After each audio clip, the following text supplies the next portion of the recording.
The moment I saw her, I knew something was wrong. Not maybe. Not, I'm overthinking. Wrong. My grandfather, Robert Hayes, was one of the richest men in our part of Dallas. Real estate, oil investments, old money stacked on smart decisions. And at 78 years old, he had just fallen in love. With her, I asked, staring across the dining room.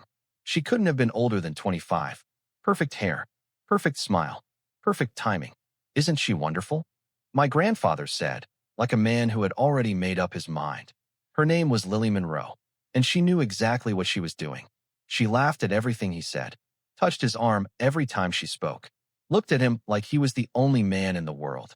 But she never looked at him when she thought no one was watching. I did, and that's when I saw it. Nothing. No warmth. No love. Just calculation. You don't like her, my sister whispered next to me. I didn't even hesitate. No. She smirked. Good. Because I don't trust her either. That was the first red flag. The second came 10 minutes later. So, Lily said sweetly, sipping her wine, Robert was telling me about the lake house. My grandfather smiled. Ah, yes. Beautiful place. She leaned closer to him. I'd love to see it sometime. Maybe we could spend a weekend there? Her hand rested on his. Too comfortable. Too fast. My jaw tightened. Because I knew that house. Paid off. Private. Worth millions. And she had found it within 10 minutes of meeting the family. Not subtle. Not even trying to be. I leaned forward slightly. You just met him, I said calmly. Already planning trips? The table went quiet. My grandfather frowned. Son. But she cut in. Soft voice. Innocent eyes. Oh, I didn't mean it like that, she said. I just think it's beautiful how much he's accomplished. There it was. Deflection. Perfectly executed. My grandfather melted immediately. She appreciates things, he said, smiling at her. I sat back, watching, learning, because people like her. They don't rush. They position. And that's exactly what she was doing. The rest of the dinner only made it worse. She asked about his businesses, his properties, his legacy, not memories, not family, legacy. And every time she said it, his chest puffed up a little more. She knew his weakness, and she was playing it perfectly. After dinner, I stepped outside to clear my head. But I wasn't alone for long. She followed me. Of course she did. You don't like me, she said. Not a question, a statement. I turned to her. No. No smile this time. No act. Her eyes changed instantly. Sharp. Cold. Good, she said quietly. That caught me off guard. What? She stepped a little closer. Close enough that I could smell her perfume. Expensive. Calculated. Because I don't need you to like me, she said. My stomach tightened. I just need him to trust me. There it was. No mask. No pretending. Just truth. You're not even trying to hide it. I asked. She smiled.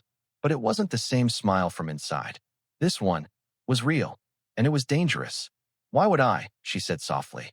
By the time anyone believes you. She leaned in slightly. It'll already be too late. My pulse spiked. What does that mean?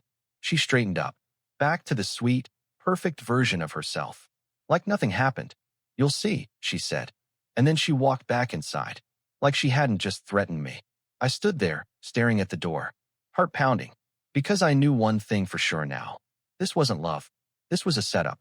And my grandfather was already in too deep. I didn't wait. The next morning, I was back at my grandfather's house before 8 a.m. If she thought I was going to sit back and watch this happen, she didn't know me at all. The front door was unlocked. That alone was strange. My grandfather, Robert Hayes, never left anything unsecured. Not his house, not his business, not his life. Until now. Grandpa, I called out, stepping inside. No answer. But I heard voices. From his office. My stomach tightened immediately. Because there was only one person who should have been in that room with him. And it wasn't her. I moved quietly down the hallway. The door was slightly open. Just enough. I think it's time we make things official, her voice said. Soft. Calm. Controlled. I stopped. Listened. What do you mean? My grandfather asked. He sounded different. Not sharp like usual. Slower. Careful. I just think, she continued. At our age difference, we should make sure everything is secure. Everything is secure. My jaw clenched. There it was. Not even 24 hours later. You've worked your whole life for this, she added gently. You deserve to decide where it goes. I leaned closer to the door, and that's when I saw it. Papers. spread across his desk. Legal documents. Thick ones. The kind that change everything. My heart started pounding. What kind of documents are those? He asked. Good. At least he was questioning it. But she was ready. Always ready. Just something simple, she said. A trust update. Nothing complicated. Nothing complicated. That's what people say when it's very complicated. And this lawyer? He asked. I don't recognize the name. Another red flag. And she handled it instantly. He's a friend of mine, she smiled. Very discreet. Very efficient. Of course he was. Of course she brought her own lawyer. I stepped in. Yeah, I bet he is. Both of them turned. Her expression didn't change. Not even a little. But my grandfather frowned. What are you doing here? He asked. Saving you, I said. The room went cold. That's enough, he said sharply. No, I replied. Not this time. I walked over to the desk and looked at the documents. Didn't even need to read everything. Just the headings were enough. Asset transfer. Primary beneficiary. Control authority. My pulse spiked. She's taking everything. I said. That's not true, Lily replied calmly. I looked at her, dead in the eyes. Then explain why your name is on every page. Silence. My grandfather looked down, and I saw it. Hesitation. Good. She's just helping organize things, he said. No, he didn't believe that. He wanted to believe it. That was worse. Grandpa, I said, lowering my voice. You don't even know her. I know enough, he snapped. Do you? I fired back. Do you know where she was 5 years ago? 10. He hesitated. Just for a second. She saw it too, and stepped in immediately. Robert, she said softly, touching his arm. You don't have to defend me. Perfect. Make him feel protective. Make him feel like the hero. She's manipulating you, I said. She cares about me, he replied. No, she cares about this, I said, tapping the papers. The tension snapped. That's enough, he shouted. Silence filled the room. Heavy, sharp, final. You will not come into my house and accuse the woman I love, he continued. There it was. Love. She had already won that part. I exhaled slowly. Then don't listen to me, I said. But at least don't sign anything today. A pause. A long one. He looked at the papers, then at her, then back at me. And for a second, I thought I got through. I'll think about it, he said. Relief hit me instantly. But it didn't last. Because she smiled. Small. Subtle. Dangerous. Of course, she said gently. Take all the time you need. Too easy. Way too easy. I knew that look. That wasn't defeat. That was adjustment. I stepped closer to her as my grandfather turned away. Lowered my voice so only she could hear. This isn't over. She didn't even blink. I know, she said. Then she leaned slightly closer and whispered, That's why I already have a backup plan. My chest tightened.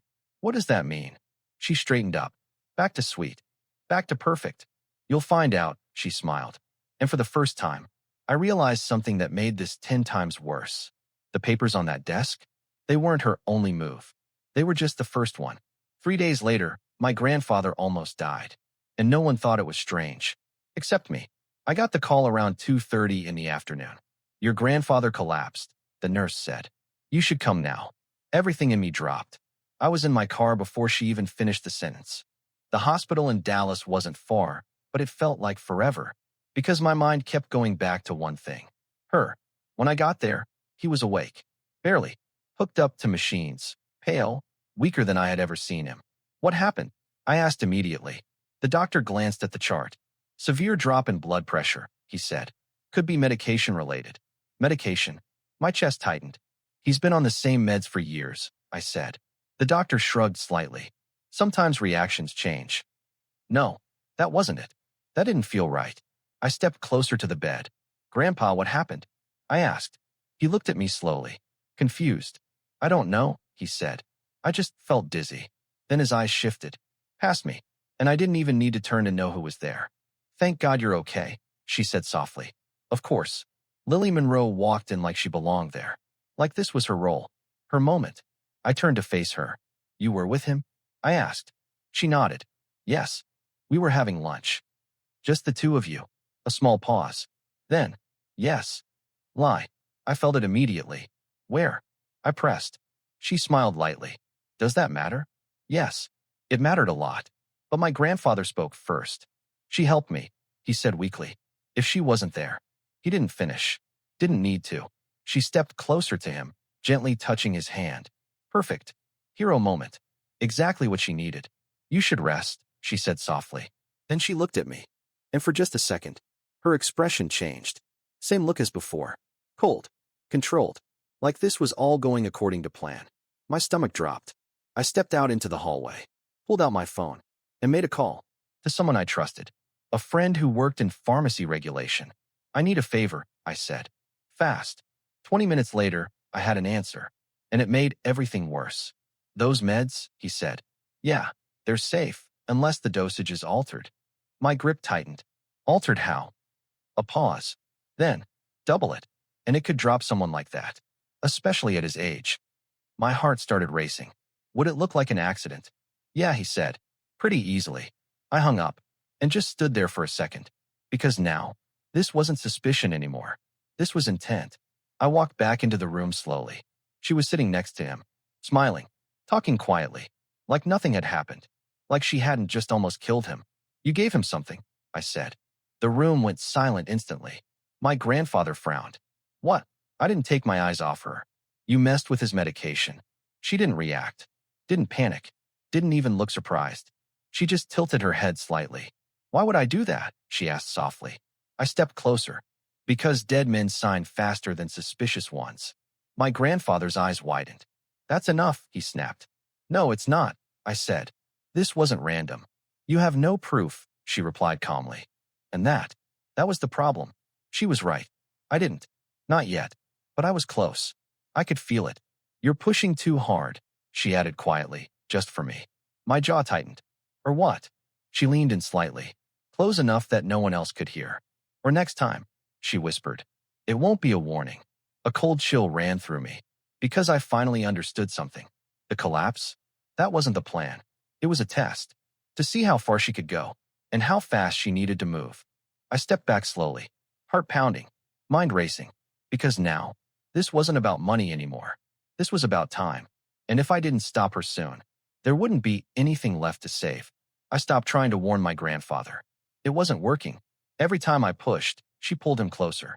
Every time I questioned, she made me look like the problem. So I changed strategy. If I couldn't convince him, I'd expose her. And to do that, I needed her past. Not what she told people. The real version. The one she thought was gone. I started with the basics. Name, Lily Monroe. Age, 25. No social media history past 3 years. That alone was a red flag. No one disappears online like that unless they want to. Or need to. I dug deeper.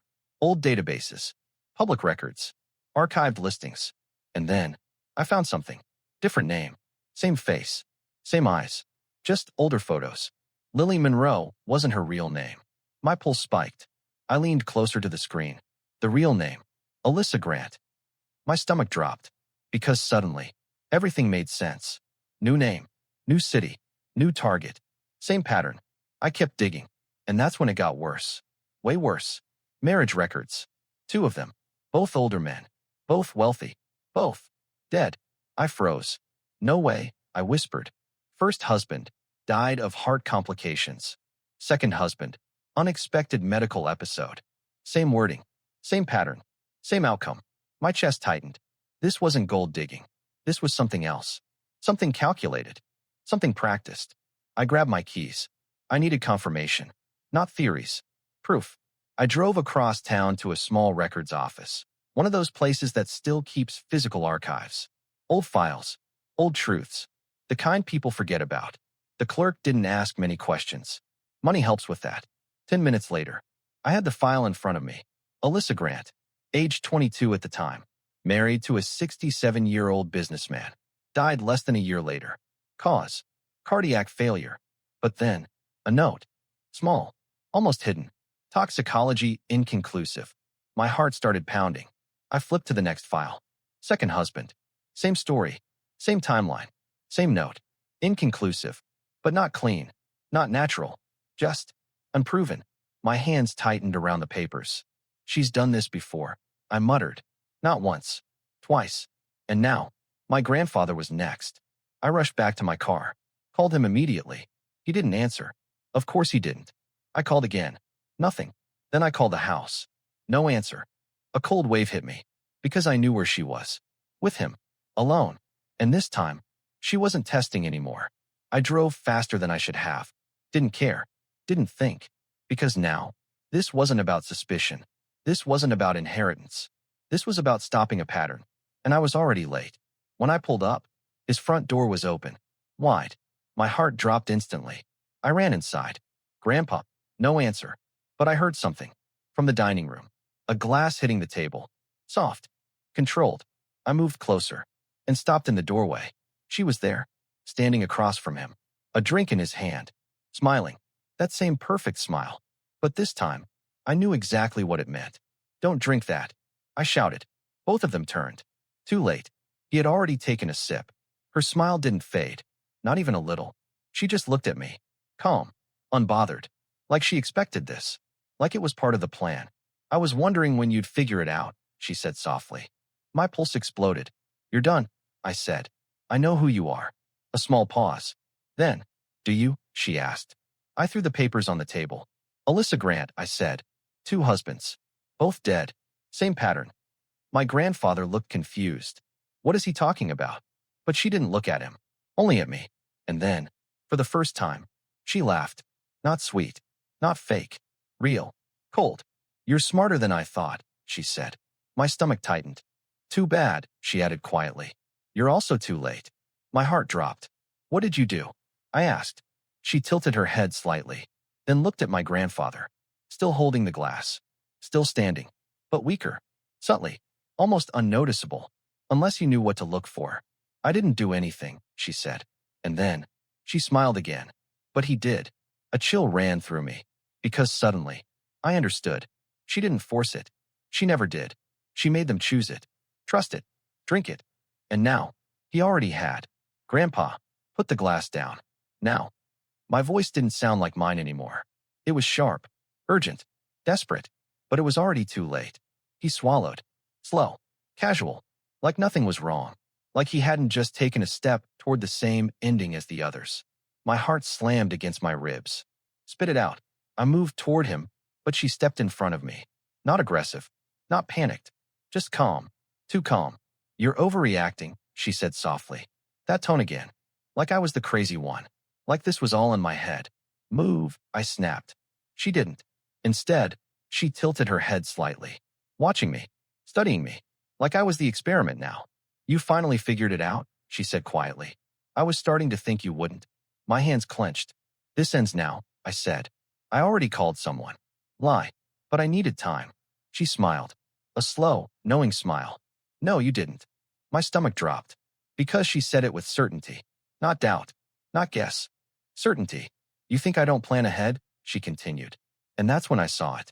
Her eyes flicked, just for a second, toward the hallway, toward the landline. Disconnected. My pulse spiked. Of course she had. Of course she thought of that. I moved past her anyway, grabbed my grandfather's arm. Grandpa, listen to me. She's been doing this for years. Other men. Same pattern. Stop, he said weakly. Not angry. Not loud. Just tired. I froze. Because his voice was already different. Slower. Heavier. Like his body was starting to shut down. You're scaring him, she said gently. No, I snapped. I'm trying to save him. I turned back to him. Look at me, I said. Please. He did. Barely. And for a second, I saw it. Doubt. Confusion. Fear. Good. Think, I said quickly. Think about everything she's asked you. The papers. The lawyer. The rush. She didn't rush me, he said. But his voice cracked. Weak. Unsteady. Yes, she did. I pushed. You just didn't see it. His grip tightened slightly on my arm. Then loosened. Too fast. Too easy. My chest tightened. Grandpa, he swayed. Just a little. But enough. I caught him before he hit the floor. Hey, H.E.W. I shouted. Stay with me. She didn't move. Didn't help. Just watched. Like she'd seen this exact moment before. Call an ambulance. I yelled at her. She crossed her arms slowly. You can try, she said. My blood ran cold. What does that mean? She smiled. That same smile. The one I now understood completely. Phones don't work, she said softly. I froze. Because I already knew. She wasn't lying. I pulled my phone out anyway. No signal. Nothing. Dead. My pulse exploded. You planned this, I said. Of course I did, she replied. No shame, no hesitation, just truth. I always do. My grandfather's breathing changed. Shallow, irregular. Time was running out. I looked around frantically. Keys, car, distance. Hospital was too far, too slow. You don't have to do this, I said, turning back to her. You already got what you wanted. The papers. I don't have them signed, she said calmly. That hit hard. So this? I asked, my voice shaking. This is just your backup? A small pause. Then, no, she said. And for the first time, her voice changed. Colder, darker. This is the plan. Silence hit the room like a wall. Because now, there was no pretending, no manipulation, no act, just truth. You kill them, I said. She didn't blink. They trust me, she corrected. My stomach turned. They choose it. I looked down at my grandfather, barely conscious now, fading, and something in me snapped. You're not getting away with this, I said. She smiled again. Slow. Certain. I already have, she said. Then she glanced at the door. Unless you do something about it. That caught me off guard. What? She stepped aside. Just enough. Clearing the path. To the door. To the outside. To help. Or to run. I'll give you a choice, she said quietly. My pulse pounded in my ears. What kind of choice? She looked down at him, then back at me, and said the one thing I wasn't ready for. You can try to save him. A pause. Then, or you can stay here and stop me from doing it again. Everything inside me froze. Because I understood immediately. If I left, he might die. If I stayed, she might escape and find someone else. Another grandfather. Another victim. Another ending. My hands shook. My mind racing. Time slipping. Because now, this wasn't just about exposing her. This was about choosing who I could save and who I couldn't. I didn't have time to think. That was the worst part. No pause. No second chances. No perfect move. Just him, dying in my arms. And her, standing there like this was just another step in her plan. You're sick, I said, my voice shaking. You think this is a game? She didn't react. Didn't flinch. Every single time, she said calmly. They look at me like that in the end. My stomach turned. How many? I asked. A pause. Then, enough. That was all she gave me. And somehow, it was worse than a number. My grandfather coughed weakly in my arms. Barely conscious now. Stay with me, I said quickly. Come on, stay with me. His eyes fluttered. Trying to focus. Trying to stay. I trusted, he whispered. My chest tightened. I know, I said. I know, just hold on. His hand moved slightly, gripping my sleeve. Weak. Fading. And then, I'm sorry, he said. That broke me. Because he still didn't understand. He thought he had done something wrong. No, I said quickly. No, this isn't your fault. But he was already slipping. And I could feel it. Time was running out. Fast. I looked up at her. You said I had a choice, I said. This isn't a choice. It is, she replied. Too calm. Always too calm. You just don't like it. My jaw tightened. If I leave, he dies. Maybe, she said. Maybe. Like his life was a coin flip. And if I stay? I asked. She didn't hesitate. I walk away. Of course she did. Of course that was the game. Save one. Or stop the pattern. My heart was pounding so hard I could barely think. Why are you even giving me this option? I asked. That didn't make sense. Nothing about her suggested mercy. Or hesitation. She tilted her head slightly. And for the first time, there was something different in her expression. Not kindness. Not guilt. But curiosity. I like to see what people choose, she said. My stomach dropped.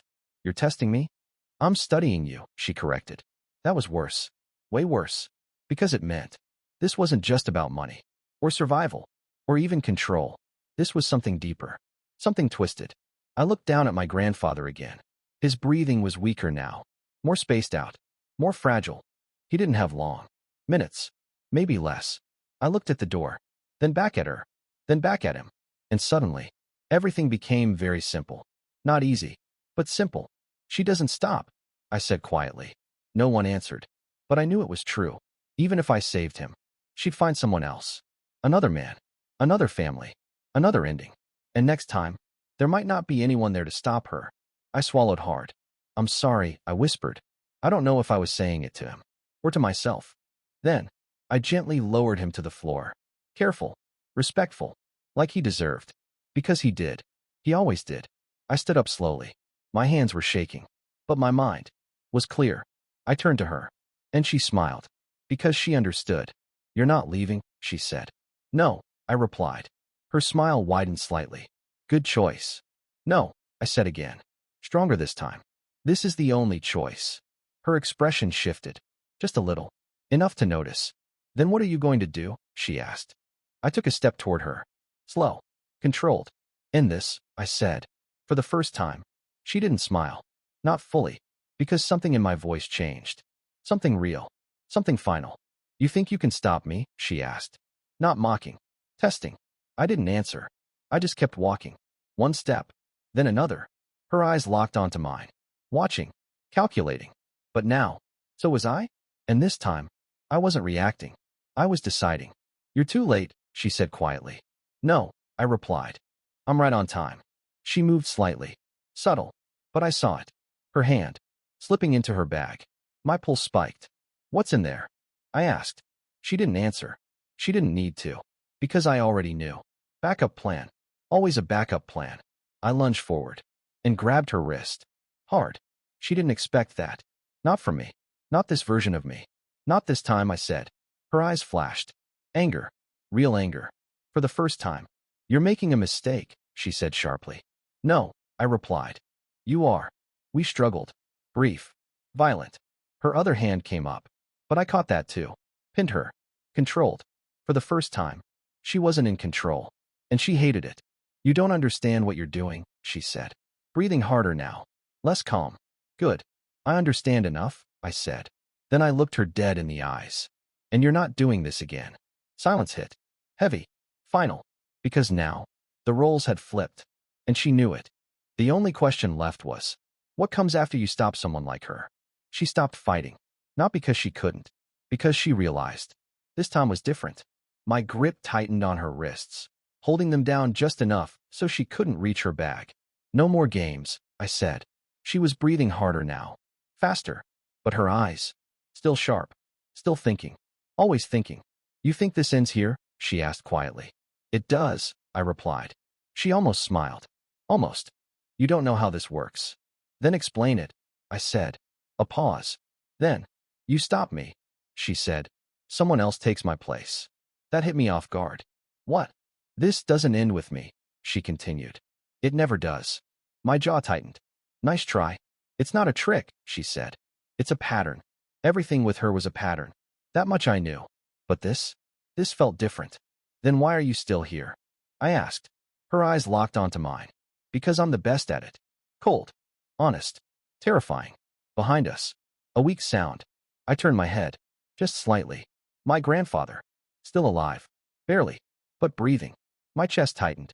I made my choice. But maybe it wasn't over for him yet. Call an ambulance, I said.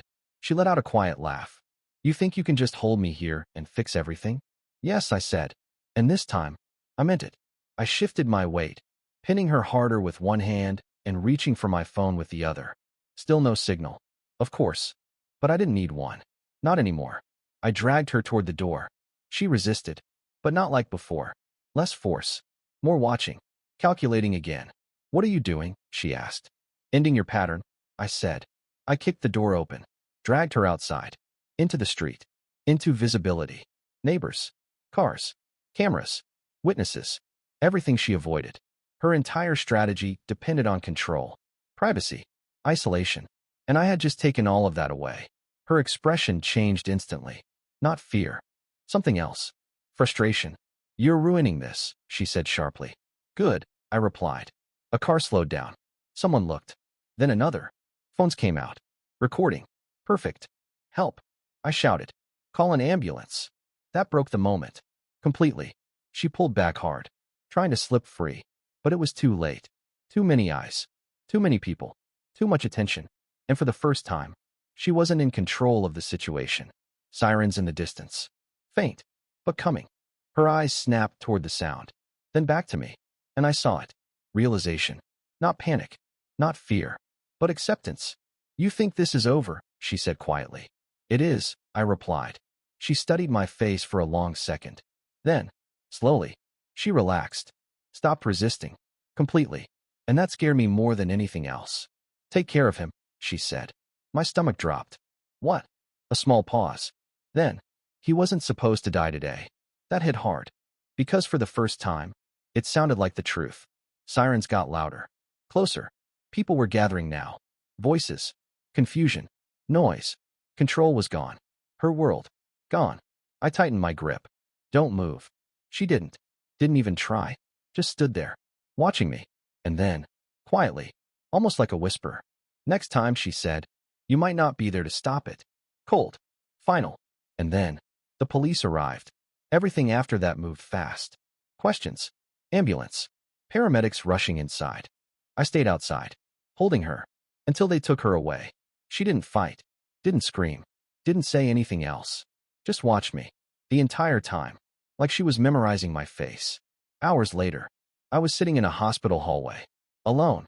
Waiting. Thinking about one thing. I stopped her. But I didn't stop the pattern. When the doctor finally came out, I stood up instantly. Is he alive? A pause. Long enough to hurt. Then, yes. Everything in me collapsed. Relief. Exhaustion. Anger. All at once. He's stable, the doctor added. You got him here just in time. Just in time. I nodded slowly. Couldn't even speak. Because if I had waited, if I had chosen differently, he wouldn't be here. And that thought would stay with me forever. Later that night, I went back to his house. Empty now. Quiet. Too quiet. I walked into the dining room. The glass was still on the table.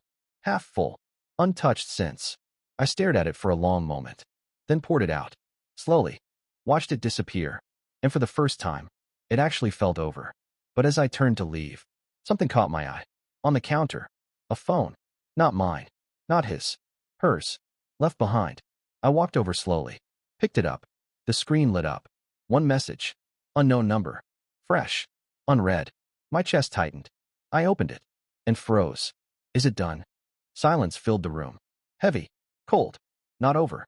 Not even close.